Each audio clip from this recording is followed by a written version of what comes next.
Boa tarde a todas e a todos. I would like to welcome our guest, Dr. Shmuel Lederman. O Dr. Shmuel é pesquisador do Weiss-Livnat Center for Holocaust Research and Education, na Universidade de Haifa, e ensina tanto nessa universidade quanto na Universidade Aberta de Israel. É especialista em teoria política e estudos sobre genocídio, tendo publicado numerosos artigos sobre o pensamento político de Hannah Arendt.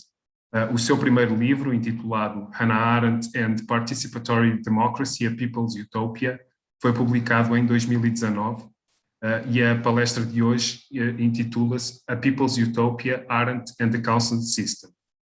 Como sempre, podem colocar as vossas questões no chat, em inglês ou em português, conforme preferirem, e eu tentarei transmiti-las da maneira mais rigorosa possível ao nosso convidado. Dear Shmuel, thank you once again for accepting our invitation. The floor is yours.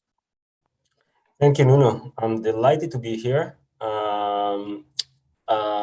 So yeah, I basically finished my book on Arendt 2 years ago in 2019, and it was a result of something like 10 years of research on Arendt. I did my PhD dissertation on Arendt, and then continued for several years and kind of expanded that to the book I published in 2019.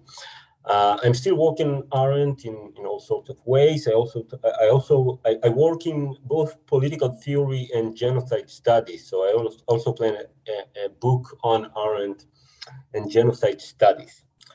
But the reason I mentioned that is because I actually want to start with a different thinker, a project I'm working on right now. I'm guessing you've heard the name John Stuart Mill. I'm going to share my presentation, and you'll see that the current project on Mill is, I hope you'll come to see that it's very much related to my project on Arendt and participatory democracy. So I'm going to share my presentation because I love using quotations from the thinkers, and we'll start with Mill, and then we'll move on to Arendt. Okay, just a couple of words about John Stuart Mill, and more broadly on a basic premise, a basic assumption that traditional political theory, most political theorists had roughly until the early 19th century. Okay, and this basic premise is that this basic assumption is that any form of representative government, okay, or more accurately, any form of representative government where the representatives are elected by national elections or any kind of election is bound to be not a democracy, but an aristocracy.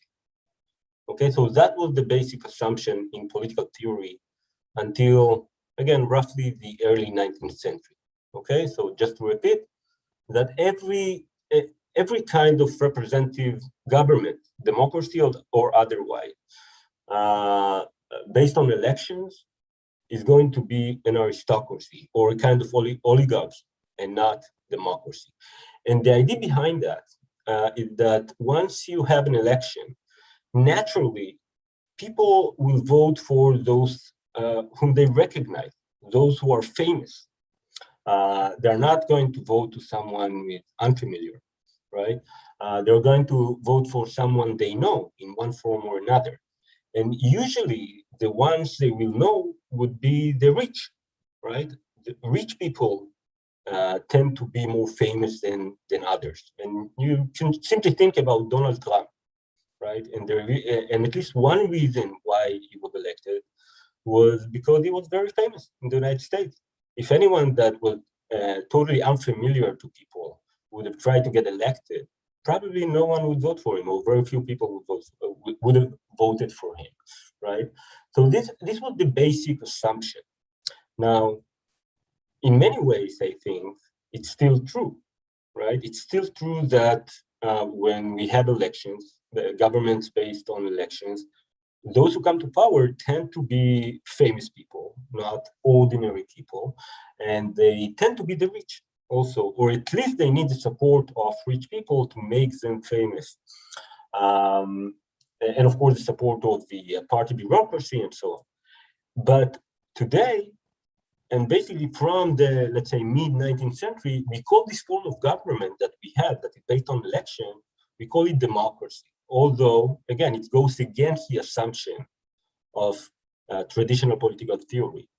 And it's hard to say that much has changed in the inherent principles of representative government. Now, of course, there are significant things that have changed. For example, the extension of the suffrage, right? The fact that we have, in most places, universal suffrage. So basically everyone can vote.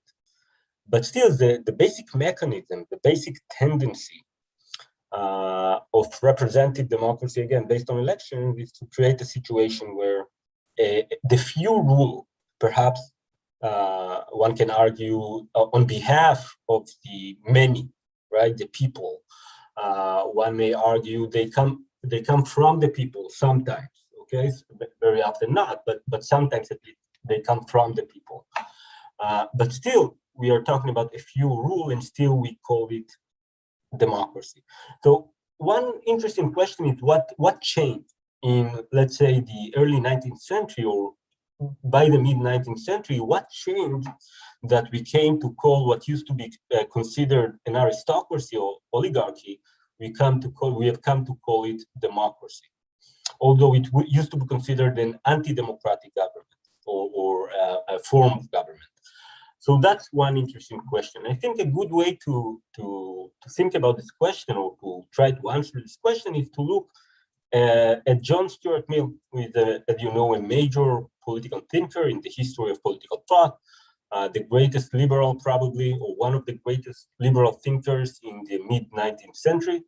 And also, it's not always known, but he was also a major political economist at the time.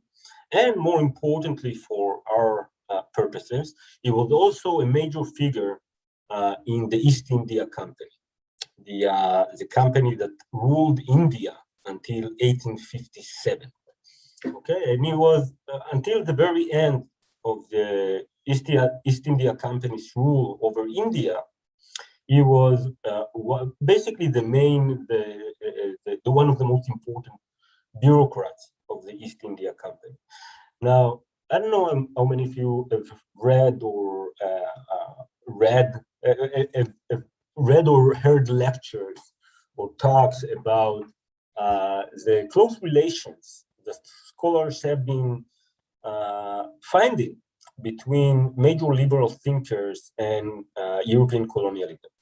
So, for example, John Locke's theory of property was very closely connected to the need of the English settlers in America, especially in North America, to expropriate the Native American, right? If you look at the theory of property, the idea is that only those who cultivate the land are entitled to be the owners of the land. And you compare that to this notion that was very widespread, very common among the English settlers, that the Native Americans were not cultivating the land. So one can pretty much say that Locke's theory of property, which is one of the basic theories of property in modern political thought, was actually aimed against the Native Americans and for the purpose of, again, expropriating them. So that's one example. I could have given many other examples. But usually when we think about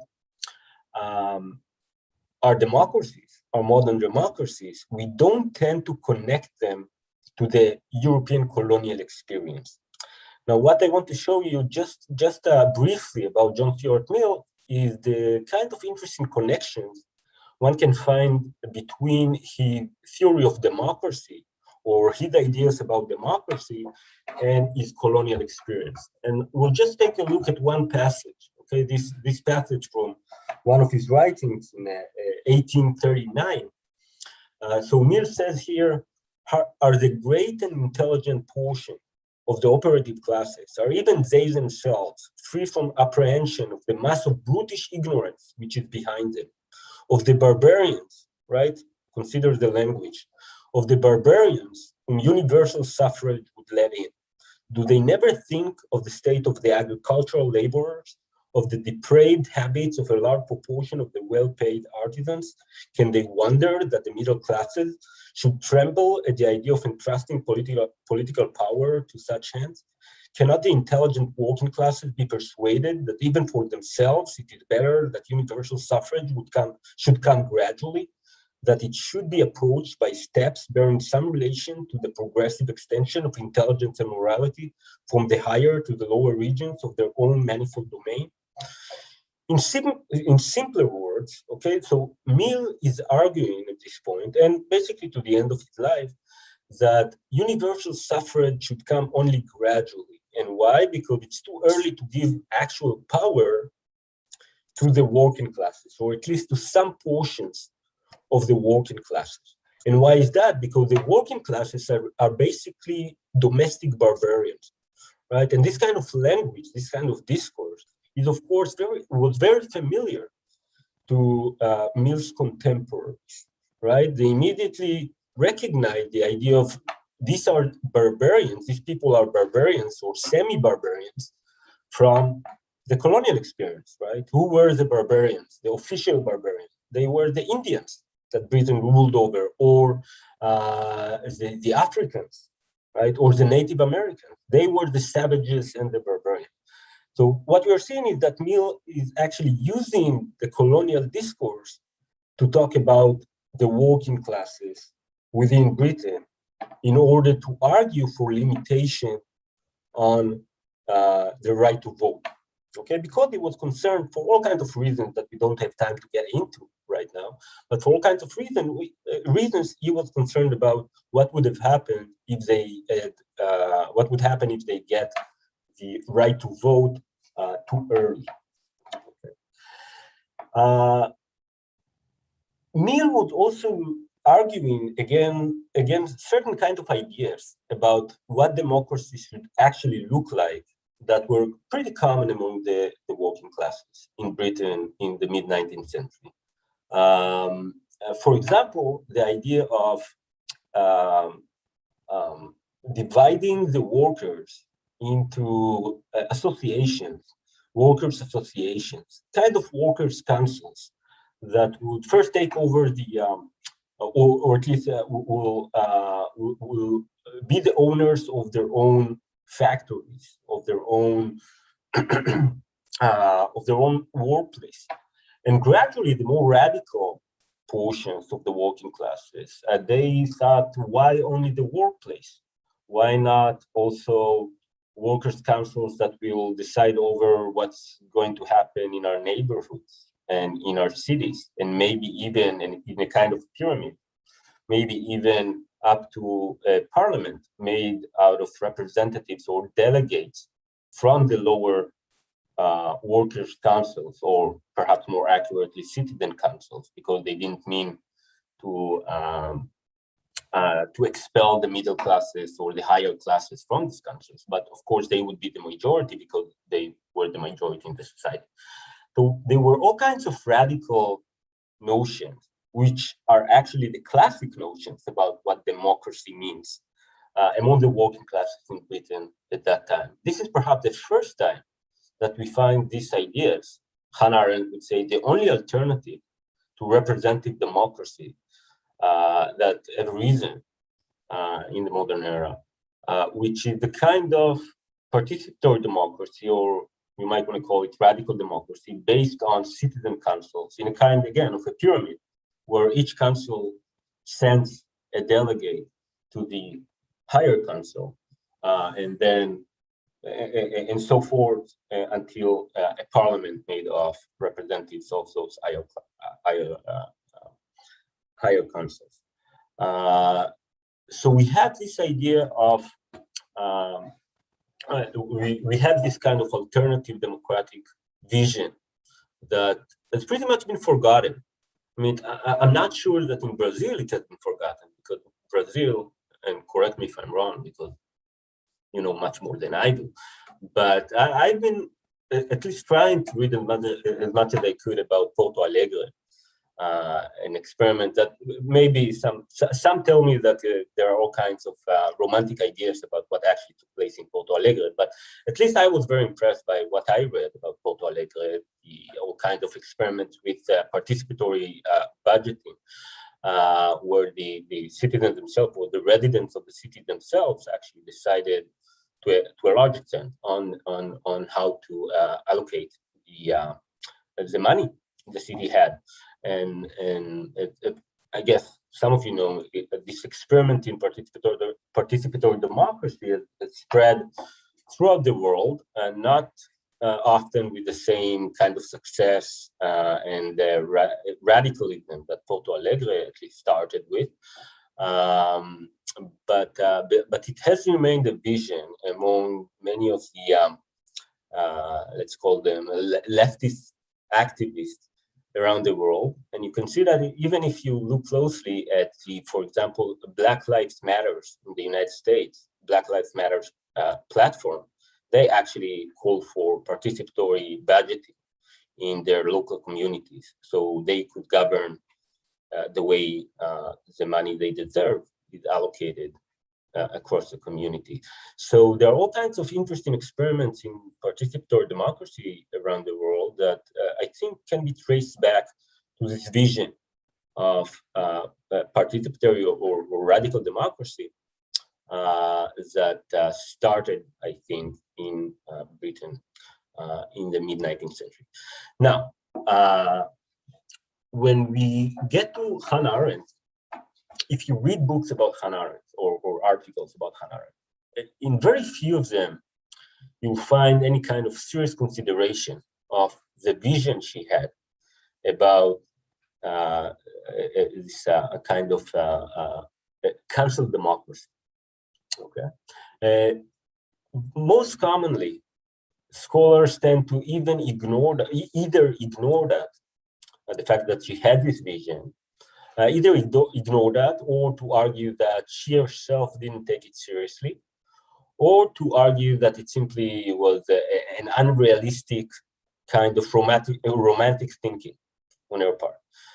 Now, what I've been trying to argue in my book and in articles I've published over the years is that actually this was a very important idea for Arendt, that she seriously saw that as the only alternative to what she considered as modern oligarchies, not in the economic sense, but the way she saw, she would know socialist or anything like that, but the way she saw modern democracy is as a kind of oligarchies, in the sense that only a few get to enjoy the unique experience of what you call the political, namely to speak and act with our fellow citizens in the public sphere as part of a context in which we are the decision makers in our communities and in our country.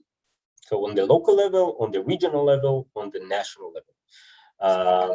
So what I've been trying to show is that this was very important to her, and I'll try to give in. Of course, there is so much to talk about in this sense, and I hear that you had some sessions about Arendt's theory of judgment and so on, and we could talk about her theory of judgment from the perspective of her support for participatory democracy. So just to give you a taste of it, I'm not going to do that in any length unless you want to ask about that in the Q&A session. But if you think about what you heard, some of you at least, about Arendt's theory of judgment and the fact that she thought that actual political judgment involves trying to look at the world or a certain situation from the other's point of view, right? How do you improve your judgment if not to actually talk to others about issues that matter to you and hear their perspective and rethink your own perspective and gradually get a sense of how the common reality actually looks like? Okay, that's a way to be better in your judgment, right? You can only learn how to judge better through practicing your judgment. And how do you practice your judgment? By acting and speaking in the public sphere with your fellow citizens, hearing them directly and so on. So actually, I think much of Arendt's political theory, if it's examined from this perspective, is actually about laying the ground with the theoretical foundation of participatory democracy. Of course, I'm not saying that the only interest he had was in participatory democracy. She had all kinds of interests, but I think you can see that you can kind of connect the dots once you look at their political thought from this perspective of her support, her advocacy of participatory democracy. So in the time I have, I'll try to convince you, not necessarily through her major writings, but actually through some letters and some passages that are often overlooked in the scholarship on Arendt. I'll try to convince you that this vision of participatory democracy, council democracy, was really important to her. And I'll start with a letter that Karl Jaspers, the philosopher Karl Jaspers, was basically Arendt's mentor and became her friend. A letter he writes to her in 1963, after he reads On Revolution, which is a book she published about modern revolutions, especially the American one and the French one. And in this book, at the end of the book, that's a place where she expanded most broadly on this vision of a council democracy.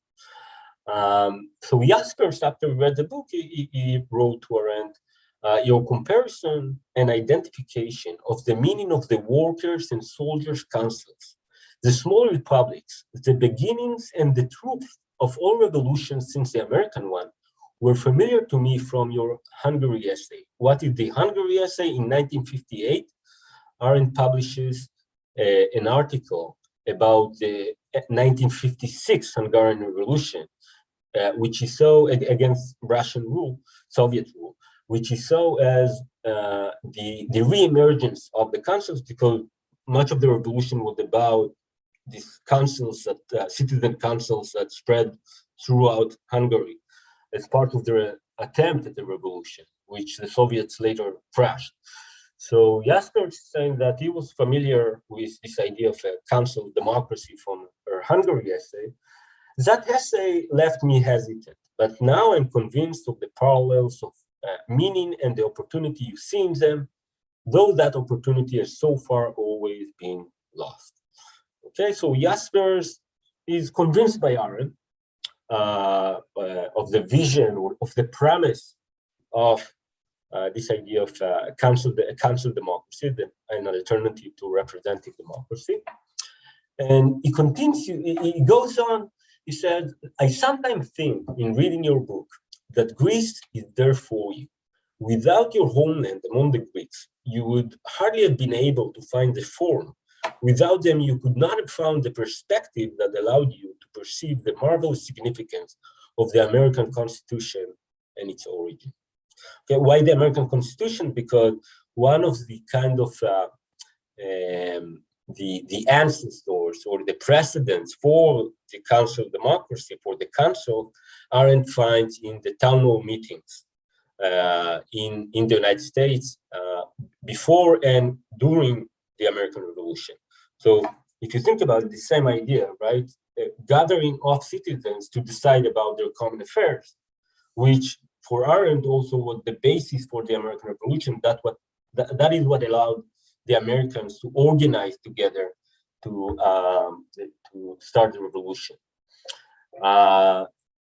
So Jaspers is saying, okay, so I read your book on revolution, about modern revolutions, and what I find out that, or what came to my mind is that without your homeland among the Greeks, right, you would never have been able to recognize the premise of this council democracy.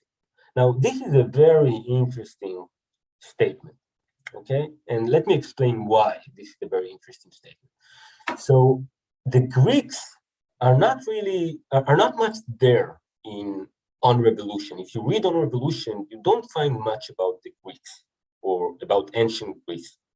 Where you do find Arendt writes very much about, in her published writings, about Greece, is in The Human Condition, perhaps her major book in political theory, her most important book in political theory, where she writes a lot about, where she goes back to ancient Greece to kind of explain the experience of the political and the way we forgot the meaning of the political. In other words, the way we forgot that, for Arendt, that real freedom is political freedom. Real freedom, like it was for the Greeks, is the freedom to participate in the public, in our public affairs together, to act and speak in the public sphere. Okay. Now, why this statement is so interesting? Because usually in the scholarship on Arendt, you see quite a dichotomy between The Human Condition, this book in political theory that was published in 1958, and On Revolution, which was published in 1963.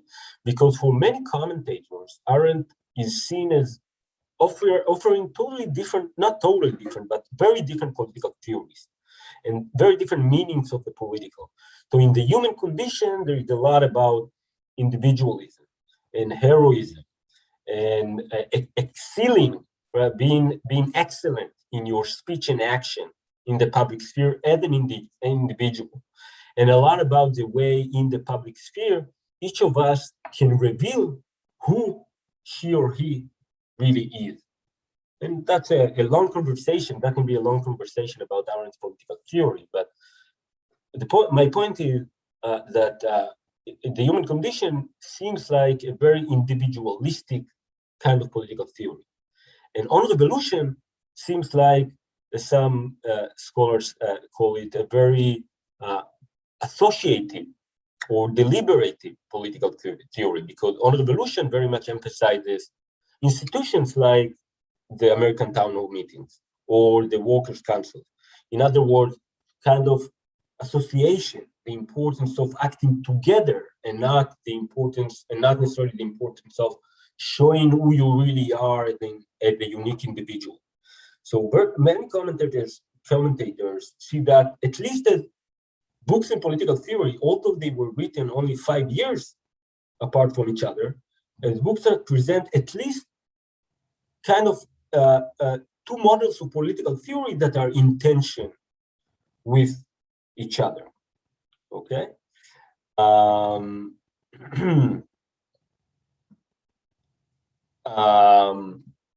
sorry. Wait a minute.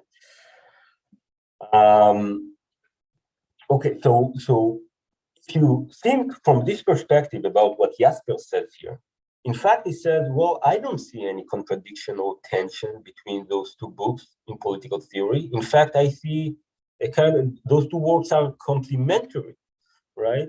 So The Human Condition, which with its emphasis on ancient Greece and the kind of emphasis on individualism and excellence and revealing who you really are, is actually the basis for Arendt's emphasis, for Jasper's Arendt's emphasis on association and deliberation and cooperation in On Revolution.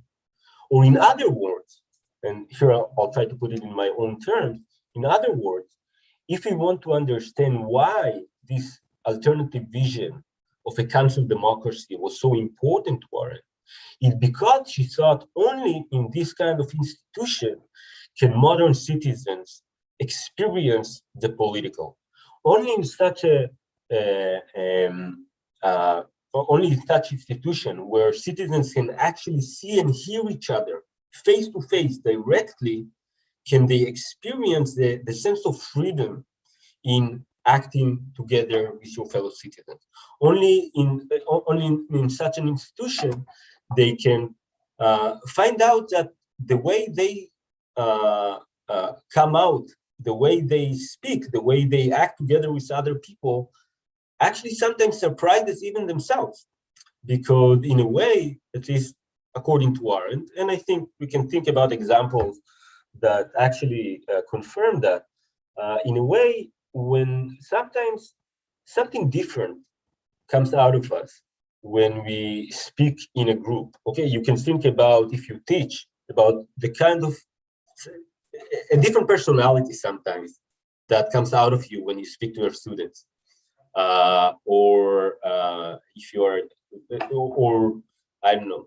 I used to be a counselor in a youth movement, so it's a similar experience. Something different comes out of you, and I believe that something else, a unique human experience, is open to us when we again speak and act with others in the public sphere. So I think the way to understand that, and here is one example, how much of Arendt's political theory is actually about participatory democracy, even if it's not often recognized as such, is to think how the support for a country system is the natural kind of outgrowth, a natural result of the way she thought about the political, okay, of the way she thought about what could allow the experience of the political for citizens in modern democracy. Okay. Now, so far I only talked about how Jaspers read On Revolution and how he connected that, this book, and the emphasis on a council democracy, how he connected that to the human condition, which in other words means Arendt's political theory as a whole. Now let's see how Arendt responded to Jaspers' letter. Okay, here is Arendt's response. I can't tell you how much your approval of the Revolution book, right, On Revolution, pleased me. Not only because I was afraid you might not like it, but because every word you wrote strikes at the very heart of what I meant to say. A tragedy that warms and lightens the heart, because such great and simple things were at stake. Heinrich's experience, of course, and the experience of America. So first of all, we can see that Arendt very much approves of Jaspers' living, right? Every word he wrote strikes at the very heart of what she meant to say. Now, who is Heinrich and why his experience matters here? Okay? Heinrich Blücher was Arendt's husband, second husband, but the only significant husband. His experience, he was German, like Arendt herself. Not Jewish like she was, but German. And he was a former communist. And the experience he referenced here is his experience in 1918, where an attempt at the communist revolution was taking place in Germany, okay, at the end of the First World War. There were an attempt at the revolution. Actually, for several weeks, it was an actual revolution in several places in Germany, which was also where we also see the emergence of workers' councils as part, the same like in Russia in 1917, where councils, citizen councils, or workers' councils spread all over the country and were much behind the revolution.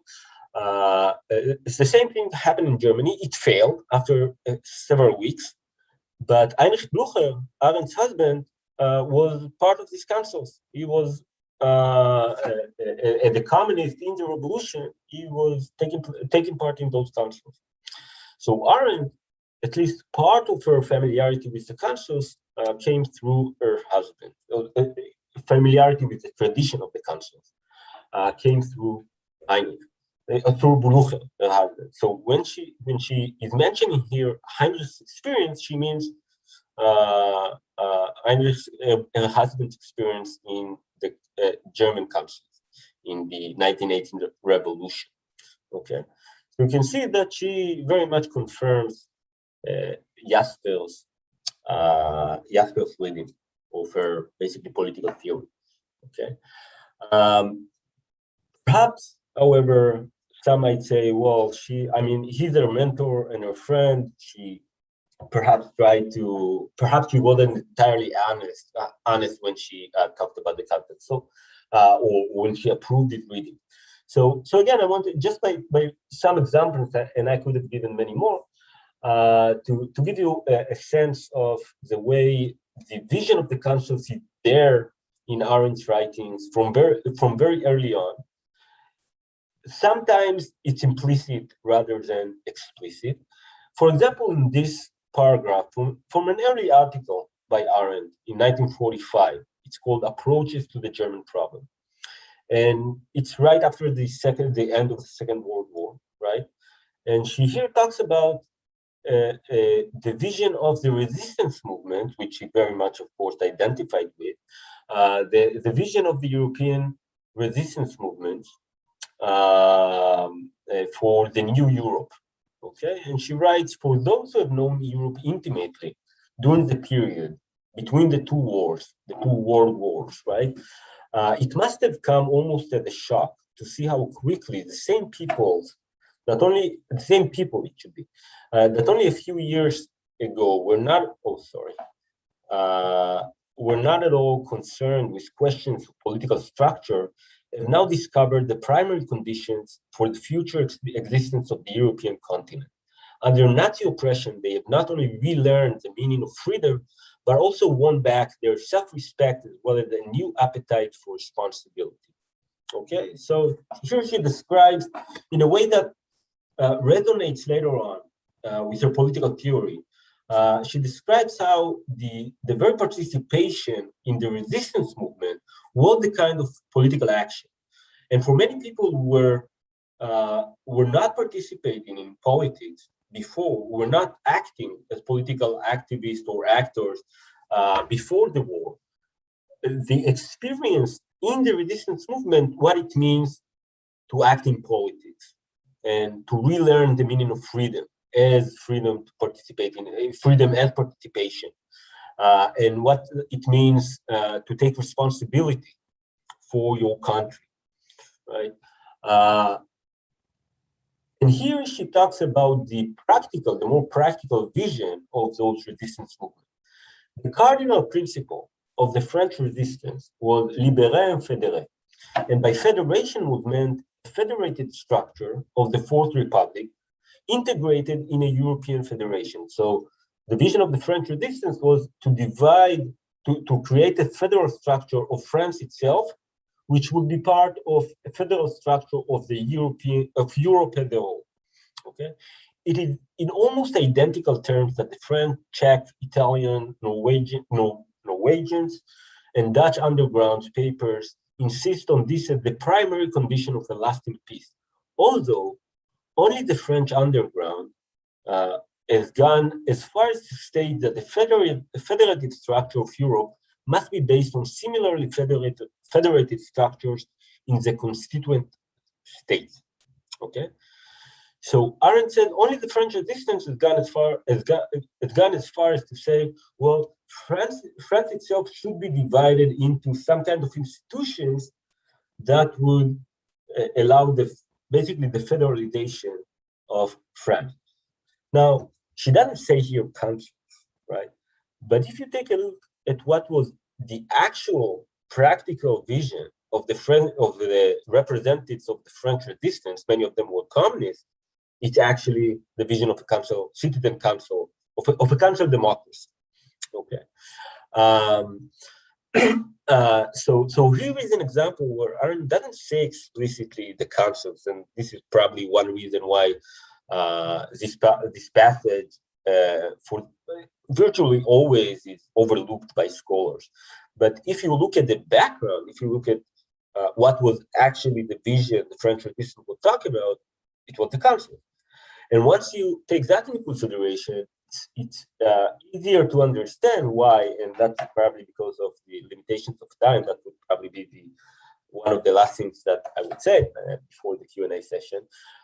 This is why when Arendt, a few years later, when she writes about the conflict in Palestine, very relevant for today, right? The conflict in Palestine between Jews and Arabs, and this is before or right when the Jewish state, when Israel was created. When she writes about a possible solution for the conflict, or the only way to solve the conflict. Let's see what she talks about. I would just say at the preface to that, Arendt was against the creation of a Jewish sovereign state. She was against sovereignty in general, and more particularly, she thought that to establish a Jewish state would be basically a call for war against the Arabs, because it was obvious that the Arabs would not accept a sovereign Jewish state. Okay, so Arendt is against that because she wants to prevent a war with the Arabs, and more generally because she thought that sovereignty, national sovereignty, as well as other kinds of sovereignties, are the worst thing one can think of if one is interested in freedom, in justice, and so on. So what was her alternative? She said, she writes, a federated structure would have to rest on Jewish Arab community councils, which would mean that the Jewish-Arab conflict would be resolved on the lowest and most promising level of proximity and neighborliness. Okay, so here again, we see in a totally different context. This is not Europe, this is Palestine. We see Arendt again, and this is the first time she explicitly talks about the councils. She sees the councils as a possible solution for at least the possible option, the only possible option. She writes elsewhere, in the same article, she writes that's the only realistic solution to prevent war, or the only realistic way to prevent war between Jews and Arabs. And what's the logic behind that? At least one part of this logic is that Arabs and Jews could meet together face to face and talk to each other. Not just through the mediation of their leaders, not through the ideological nationalist lenses which ethnic communities very often take when they are in a situation of a conflict with another ethnic community or national community. Once Arabs and Jews are able to talk to each other directly, they might find out that they actually have quite a bit of mutual interest, and they might be able to prevent war and create a different sort of government, one that would be a federalized government, and perhaps would be part of a broader federation, a larger federation, and would be a kind of participatory democracy. So again, we see in many different contexts. So later on, she would speak about it as a kind of a vision, again, as she called it, a people's utopia. But here in those early writings, it's not just a vision. It's the way she thought the best option for constituting Europe after the Second World War, and then the way to prevent the conflict in Palestine. So in very concrete situations, she offers the councils an alternative form of government, and I think that kind of, again, once you read her later writings, in which she also mentioned the council, but once you read them with the perspectives of these early writings, and sometimes in the implicit mentioning of the councils, you find out again that much of what she writes about is actually with the vision of a radical participatory democracy in mind, in the form of a council democracy, or at least in the spirit, institution with institution, in the spirit of a council democracy. And I could talk about that much more, but in the interest of time, I'll stop here and open the floor for questions. Thank you very much, Shmuel. It was a great talk. It has been very interesting to see that recent Arendt scholarship tries to emphasize some of the misconceptions associated with their thought, and is finally trying to bring out some of the usefulness of our thoughts even for today, to understand, not only to understand our our current predicaments in representative democracy, but also to transform it somehow. I will, Bianca Camargo, one of our participants, says, "Dear Dr. Lederman, thank you so much for such a great lecture. Please consider the question, how do you see the impacts of education on the possibilities of participatory democracies, considering Arendt's view?" Thank you. Yeah, thank you, Bianca. So Arendt didn't write much about education. She has kind of occasional essays on education, and she tended to be a bit conservative, I should say, when she writes about education. So basically, she thought that education is about preserving the old world, so that, not the old world, but the kind of preserving our traditions, basically. So once the children come out of school, they have the basis to do new things in the world. So she's kind of ambiguous there, but I would say that at the same time, I mean, it seems pretty clear that, first of all, education is of the utmost importance, right? If you want some kind of participatory democracy, we have to start with, we have to start as early as possible, right? I mean, if you go through primary school, secondary school, and so on, where you need to obey orders all the time, right? And you need to be disciplined and so on. It's not a great space to practice, to improve your independent judgment. It's not the best place to face the fact that others think differently from you, and you need to decide together on your on things that matter to you, and and that can only happen in a kind of democratic education, right? So I would say, I think education can have a great impact on the possibility of participatory democracy, as long as it's kind of democratic education.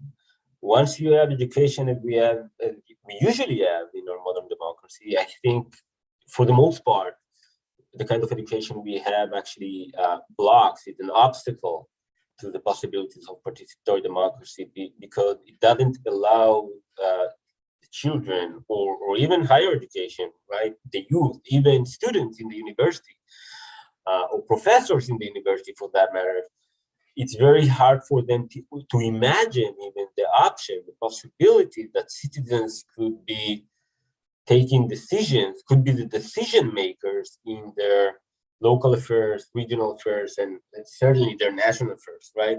I mean, it's very hard to imagine that. This is why it seems like, I'm sure for most of you at least, it seems like a utopia, right? And to Arendt, I mean, she called it a utopia. She also had her doubts about the possibility of such a form of government to actually happen. And myself also, right? I don't think it's going to happen anytime soon, in the near future, at least for the very least. And I think our education has much to do with that. I mean, we are not educated to think that we would be able, or that we should be able to govern ourselves in the literal meaning of the word. But again, it could be very different. Our education could be very different. Yeah, that's it, please. Okay, thank you. I think we don't have any other questions yet in the chat, so I will ask some myself. You started by referring the aristocratic character of our representative democracies. Arendt is also accused of that. Arendt's political thought is also accused of that often, that her views on politics are based on an aristocratic view of the experience, of the political experience. How do you deal with that, let's say, criticism within Arendtian thought? Right. So very often people say about Arendt that she's an elitist, right?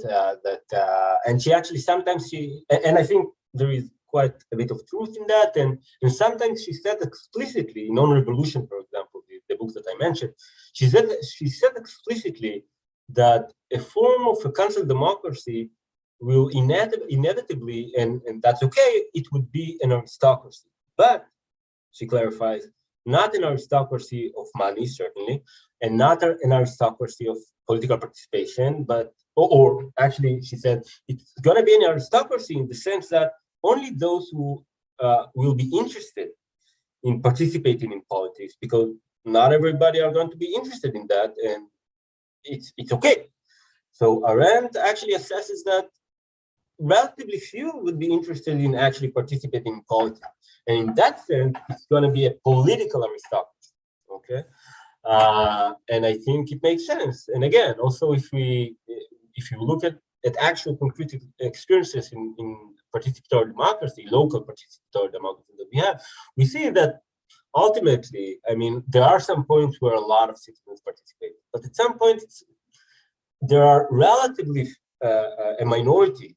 There is a minority of citizens that actually participate extensively, and most citizens, sometimes they participate, sometimes they don't participate at all. But in any case, and I think that's actually Arendt's, I mean, I would grant that Arendt has this elitist strand in her thought. But what kind of is almost astonishing to me that most of those who criticize her for her aristocratic thinking, I mean, the kind of council democracy she offered would be much more participatory, obviously, than the kind of representative democracy we have, right? I mean, many more people would be able to participate, and it would really depend on not only on their willingness. Of course, we should be able to talk also about issues of class and gender and race. I mean, perhaps only the educated. What are we going to do if only the educated are going to take the lead in this kind of councils, right? Or only men are going? Often happens, men will take the lead because of the patriarchy and so on, right? So there are a lot of questions to be asked, but still, I mean, it's kind of astonishing that most of those who criticize Arendt for elitism, they would vote for liberal democracy as we know it, which means that a tiny minority of citizens actually take part in decision making, right? That's much fewer than Arendt imagined, for sure. So that would be my answer. Yeah, I absolutely agree. Thank you. Professor Ajmir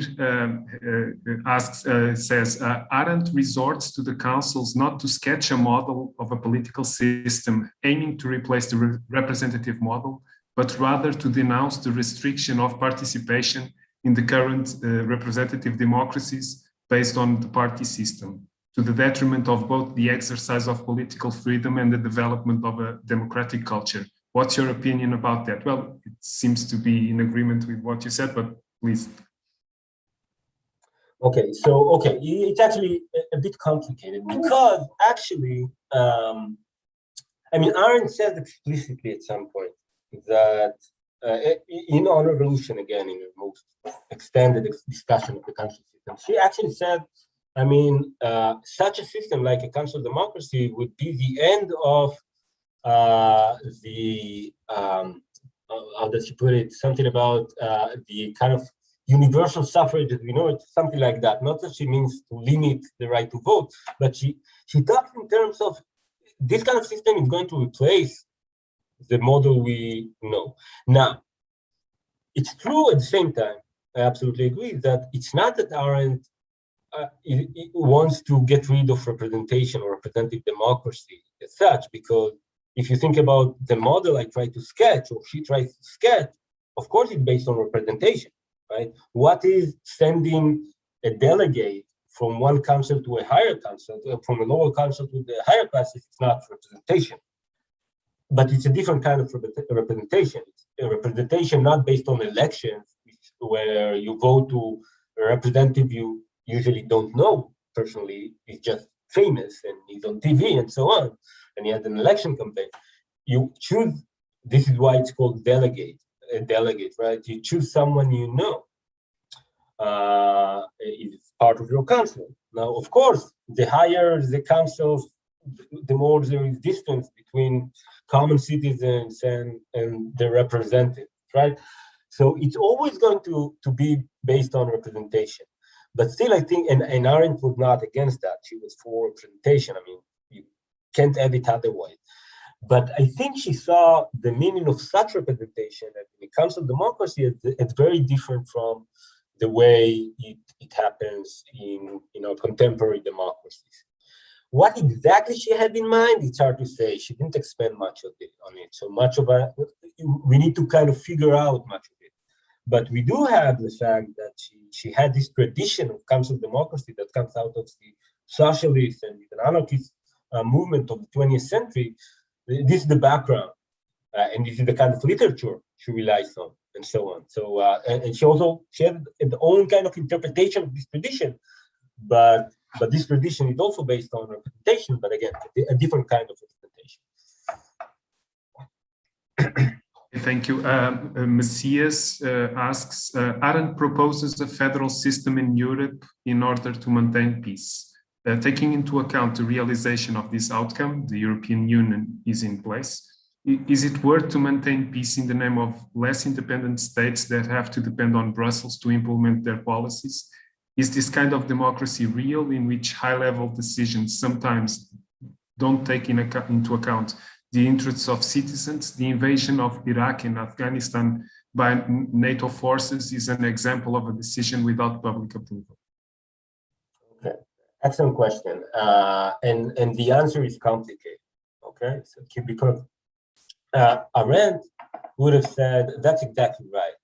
Right? I mean, she was against, the reason she was for federalization within the states and in Europe as a whole was because she was very afraid of the centralization of power, right? In every kind of, in an ethnic group or in a kind of oligarchy or in a kind of simply a minority who makes the decision, right? She was very concerned about the centralization of power in whatever form it takes. Right, and remember, her experience of Nazism and how it came to power had to do also. One of her proposals for Germany specifically is to again federalize the country, to have as many spaces for citizens to participate, because her understanding of at least part of the reason or part of the factors that allowed the rise of the Nazis to power was because citizens were so isolated, so lonely, so alienated from their political system that, and they didn't have any kind of space or almost any kind of space to participate and take responsibility for their country, that it was pretty easy for the Nazis to mobilize the masses that until then were kind of apolitical, and the Nazis managed to mobilize them, apolitical, atomized, isolated. So in this sense, I think Arendt would have objected to much that takes place in the European Union today, especially the fact that many of the decisions are taken in Brussels, right? And certainly, I think she would have considered also the kind of militarism that the United States and other European countries, the United States and some European countries, or most European countries, engage in. I think she would also connect that to the kind of centralization of power and the distance of most citizens from actual decision making. Now, that said, I should say, Arendt had a kind of weird, I'm not sure if to call it naivety or perhaps ignorance. I mean, it's a big question. It's a weird thing about Arendt, because she makes quite a sharp distinction between political issues and socioeconomic issues. And she thinks socioeconomic issues, decision-making about socioeconomic issues, need to be left to the expert. Okay, political issues, what it means exactly is an open question. What are the kind of distinction? How one can make such distinction? That's a good question. But Arendt does make that distinction. So whatever is political has to be debated, deliberated among the citizens. But whatever is concerned technical issues, which she thought most socioeconomic issues are actually technical issues, beyond the basic agreement. She thought there was a basic agreement about the right of everyone to a house for themselves, right? To be owners of a house, or the right of everyone for a decent living. Beyond that, she says, it should be left to experts because those are technical issues. Okay, that's very naive, and today I think very few of us would think that economic decisions are technical issues rather than questions of justice, freedom, and so on. But Arendt thought that way, perhaps because she lived in a time where, with a Keynesian economy, with a kind of consensus that still existed, right? We're talking about the 50s, the 60s, before the emergence of neoliberalism. So with the kind of Keynesianism that kind of ruled, that was in the consensus, perhaps this is why she thought that, well, the major economic issues were already decided, or what remains is technical issues and not fundamental issues. And the reason I mentioned that is because she would probably not objected to economic decisions to be made in Brussels, which of course would be, I think, from anyone who is interested in participatory democracy, would be a huge mistake. Participatory democracy should be very much about economic issues, which are at the same time social issues, moral issues, and so on. I hope that I actually answered. Thanks. I have another. I have two questions, but I'll let you answer one at a time. I was hearing you speak now and before about Arendt's views on the council and on the council system, and she even mentions the communes and the Soviets as some experiences in that direction. Why do you think she is the target of so many criticisms, both from the right and from the left, when in fact her political views seem, at least at a foundational level, seem to be similar to those of Rosa Luxemburgo and other thinkers like that? So I mean, one reason is what I just mentioned, right? For leftists, right, for the left-wingers, the idea is that economic issues should be separated from political issues and should be left for the experts. That's, an anathema, right? That's something that sounds horrible. More than that, actually. When Arendt speaks about why the French Revolution failed while the American Revolution succeeded, a basic explanation is that in the French Revolution, the French revolutionaries, they tried to solve the problem of poverty with political means. And that was the main reason for the failure of the revolution. Namely, because she thought that was impossible by political means and by technical means at the time. It was the time before industrialization, before automation, and so on. So automation. So she thought it was impossible back then, and the basic mistake of the French revolutionaries was to try to solve the problem of poverty instead of solving, first of all, the problem of freedom, which means creating a constitution that would allow the basic liberal freedoms, okay, and also the freedom to participate, the freedom as participation. So, and the American Revolution focused on the political freedoms and not on solving the problem of poverty, and this is why it succeeded.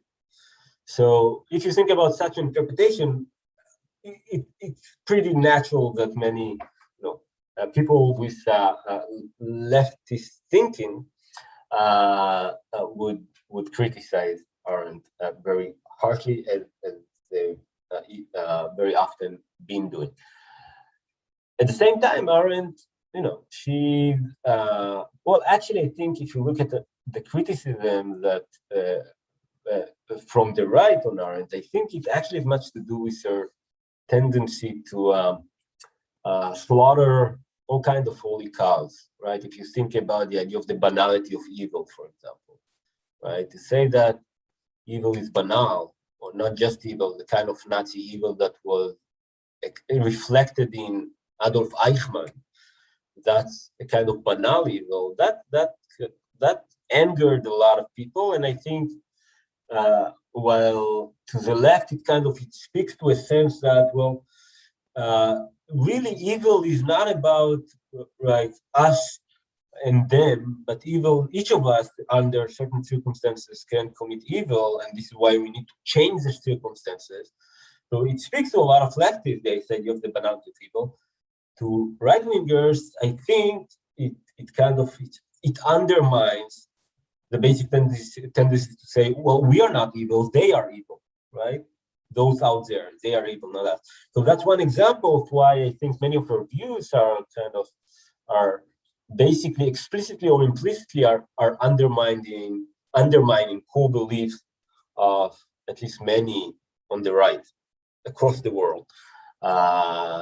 I mean, there are other reasons as well, but this only to show that Arendt is a provocative thinker, a unique thinker. Sometimes her opinions, including to myself, are questionable to say the least, right? So in many ways, it's like with Arendt, like with other figures, like, I don't know, Noam Chomsky, forgive me for the comparison and so on. You either love them or you hate them. There's not much in between there. Yeah, thanks. We don't have any more questions in the chat, so I will ask my last question, and then we head for the end of our meeting. And the question is obviously regarding your last slides, regarding the relationship between Israel and Palestine, since you live in Israel and are a citizen of the country. So what I would like to ask you is, Arendt has been criticized, Arendt's views on the relationship between Israel and Palestine has been criticized as lacking knowledge and also to be somewhat detached from the reality. Do you think that views, in spite of all the history between the two sides, are still able to be useful somehow to find some kind of agreement between the parties? Okay, so actually, I know it's a tough question. I know it's a tough question. It's a hard, but I think very interesting question. So, and it's actually it's a nice follow up on the way I kind of brought Arendt and Chomsky together a moment ago.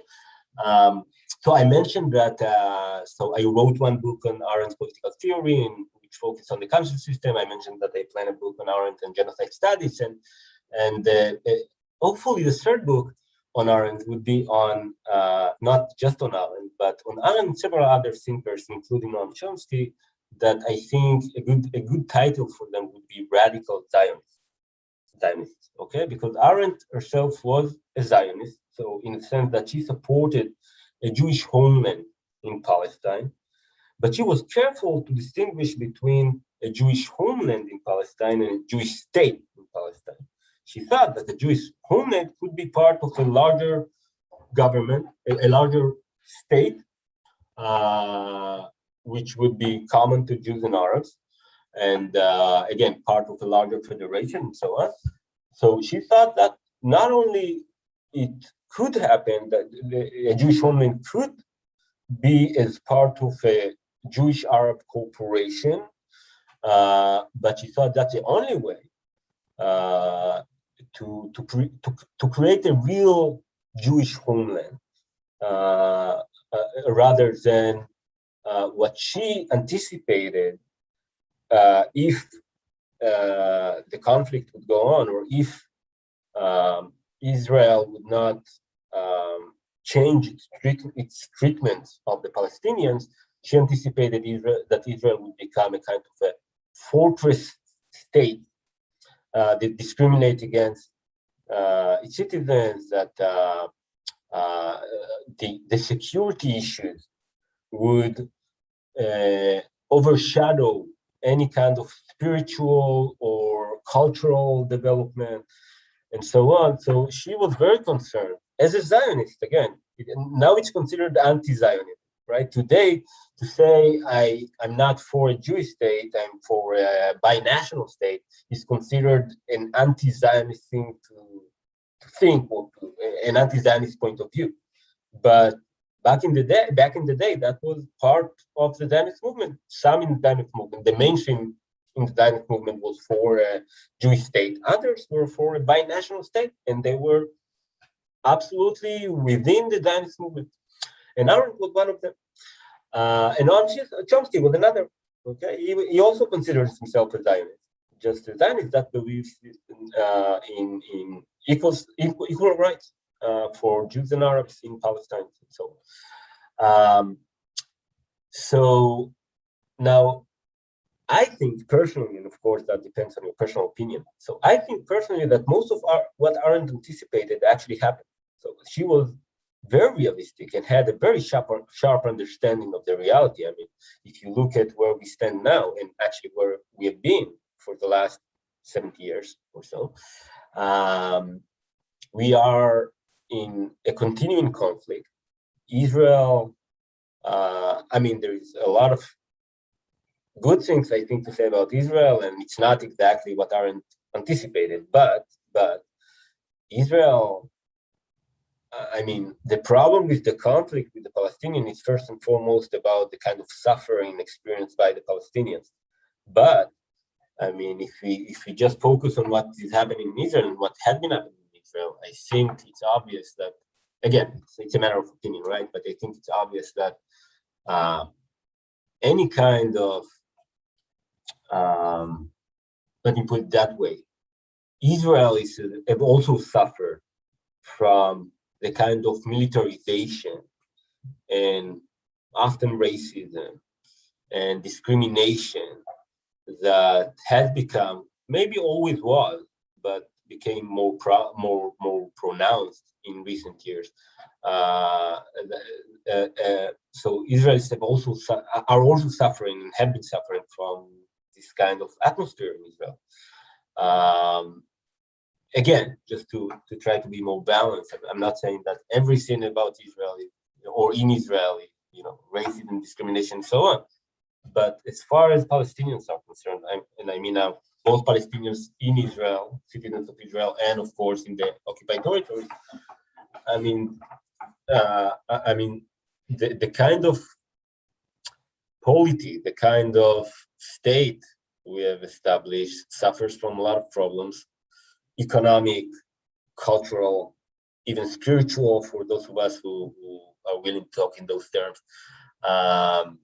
And simply in terms of, how much we stand for freedom and justice and just compassion for human beings and equality and so on. Israel has become not very far from what Arendt or people like Chomsky and others had anticipated. So in that sense, I think much of the criticism on her in that regard is either politically motivated, like my approval of Arendt is politically motivated, right? It's not bad in itself, but it's really not. It's not an objective criticism. It's a matter of viewpoint, the way you perceive Israel, and I think Arendt was right in many ways. Again, Arendt, not others. Now, more to the point about this is not saying that I think the solutions Arendt thought about are possible today. Right? I think we have a long way before we get to a place where, for example, the vision of a binational state that Arendt had would be possible, right? But the basic assumption is that any kind of solution, if there is going to be a solution, would have to be based on a Jewish-Arab cooperation, equal rights, and so on. This basic understanding or basic assumption, I think we must hold to it. I think that has to be the basic assumption of any kind of solution we prefer, whether that's a two-state solution or one-state solution or binational solution, whatever.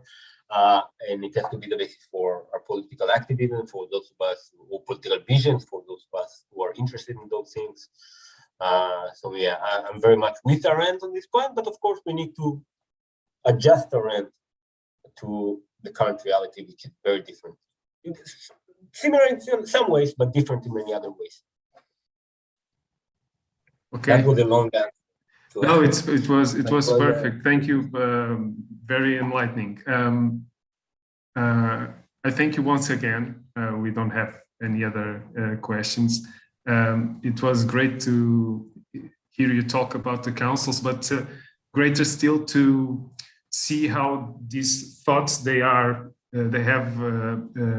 rooted in our current experience, and they are relevant to our current political experience, either in Israel or in Brazil or in Europe or wherever. So thank you once again, and let's continue our talk, and we'll see you one of these days. Perhaps you can visit us in Brazil when everything is that would be great. Again. I would love to. Thank you for the invitation. It was a pleasure. I enjoyed it very much. Thank you very much. Goodbye and all the best. Bye. Adeus a todos e a todas. Um abraço, bom resto de semana.